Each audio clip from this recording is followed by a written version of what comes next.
नमस्ते दोस्तों, भूतों की दुनिया में आपका स्वागत है। मैं कणिका और आज मैं आपके लिए लेकर आई हूँ एक ऐसी कहानी जहाँ प्रकृति की सुंदरता के पीछे छिपा है एक ऐसा राज जो आपकी सांसें रोक देगा। सुनिए रानी की उस भयानक यात्रा और जानिए रानी और भूतिया वन का राज।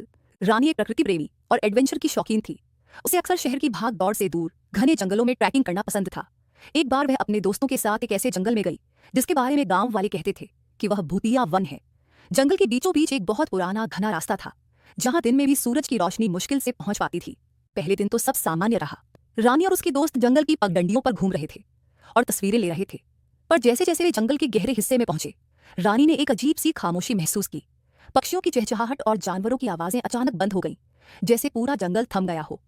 उसे लगा जैसे पेड़ों के बीच से कोई उसे लगातार देख रहा है और हवा में एक अजीब सी मिट्टी और नमी की गंध फैल गई थी। एक शाम जब वे अपने कैंपसाइट की ओर लौट रहे थे तो रानी अपने दोस्तों से बिछड़ गई। अंधेरा तेजी से बढ़ रहा था और उसे रास्ता नहीं मिल रहा था। तभी उसे लगा जैसे पेड़ों के बीच से कोई धीमी सरसराहट जैसी आवाज आ रही है, जैसे कोई पत्तों में घिसट रहा हो। उसने अपनी टॉर्च जलाई और चारों ओर देखा, पर कुछ भी दिखाई नहीं दिया।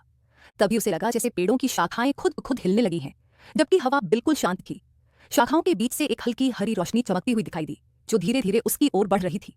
रोशनी के अंदर कुछ धुंधली आकृतियां हिलती हुई दिखाई दे रही थीं, जैसे वे पेड़ों के ही हिस्से हों। रानी का दिल जोर से धड़कने लगा। उसने हिम्मत करके आवाज दी, कौन है वहां? कोई जवाब नहीं आया।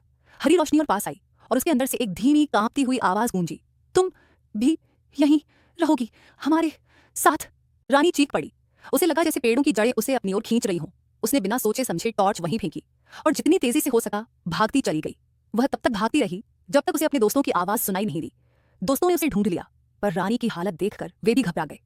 सुबह जब वे जंगल से बाहर निकल रहे थे तो रानी ने देखा कि उसकी कलाई पर पेड़ों की जड़ों जैसा एक गहरा भूरा निशान था, जो धीरे धीरे हरा होता जा रहा था।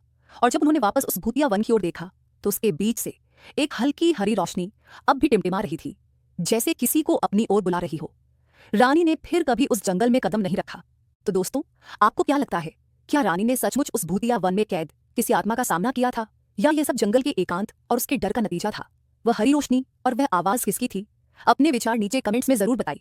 और अगर आपको यह कहानी पसंद आई तो भूतों की दुनिया को सब्सक्राइब करना न भूलें, ताकि आप ऐसी और डरावनी कहानियां मिस न करें। मैं कणिका मिलूंगी अगली कहानी में।